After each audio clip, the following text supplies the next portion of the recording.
is showing you how to use the camera tool to create a zoom in, zoom out, and panning or potentially rotate your whole scene. So first of all, click on the camera, add camera tool. Okay, now after clicking on the add camera, you will see this camera layer showing on top of all the rest of the layer that you have in your scene. So you have the option to zoom in and out just by modifying and changing the panel here. And you can also drag to move around and pan wherever you want to kind of see the layers that you have. Okay, so I'll show you how you can animate this, so you can add some camera movement in your animatic. Okay, so first of all, I think all of the scene I have was like started where I want it to be. So the easiest way is just in front of each of the keyframe on layer 1, which is on the kind of the storyboard, the animatic. You can click on these arrow here to jump on each of the keyframe very quickly. So here, okay, so over here I want to have another keyframe, and then okay, yeah.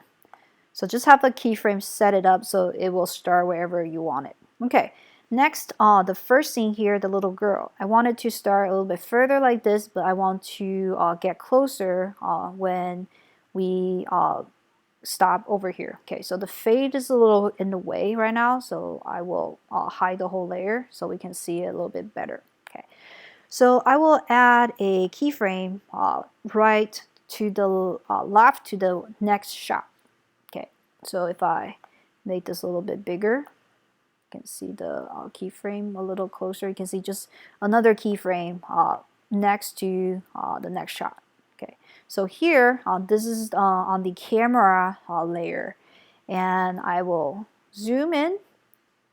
So we're getting a closer look at the girl, and I'll move it down a little bit so she will be kind of centered. Okay, so you can see now we have the camera movement from further to closer. And of course, we want to add a tween. So select your any space and add a tween. Okay, so now we have this nice movement. And of course, making your tween and add a little ease to it so it will look a little smoother. So you can choose whatever else. I'll use the quad. So the movement will have a little change of speed. Okay, cool. Just like that, very easy. And I'll do it one more time for the next shot when we look at the little bunny here. So we start further away and we want it to be ending a little bit closer. Okay, so I'll add a keyframe. Okay, so I wanted to get closer, but stay closer for a little while. Okay, so actually before doing that, I'll just add a keyframe here. Okay, add a keyframe and stay a little closer and put it to the center.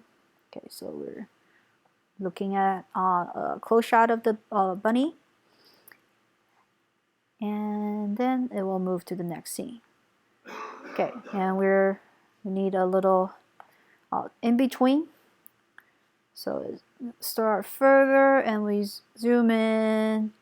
Oh, it's like moving back out. Okay, so if you don't want that happen, just copy this keyframe, copy frame, and then here paste and overwrite frame.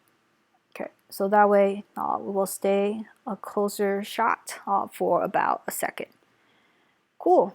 That's it. That's the adding the zooming and zoom out. Just like that, very simple. If you need to rotate the scene, sometimes this works, sometimes it doesn't. Yeah, okay, yeah. So see, if you switch it to this tool here, you will be able, you can also like rotate your camera if needed. You can also, by finding, click on the camera tool, and you should be able to see the camera property down here. So yeah, the same, exactly the same thing.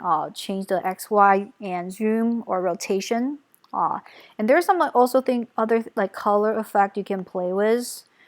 But I found it's kind of awkward, especially if you have overlay with layers. So you can play around with it if it's useful in your case, good. If not, usually I think using another layer like this will be much easier to create like a fade in and fade out effect.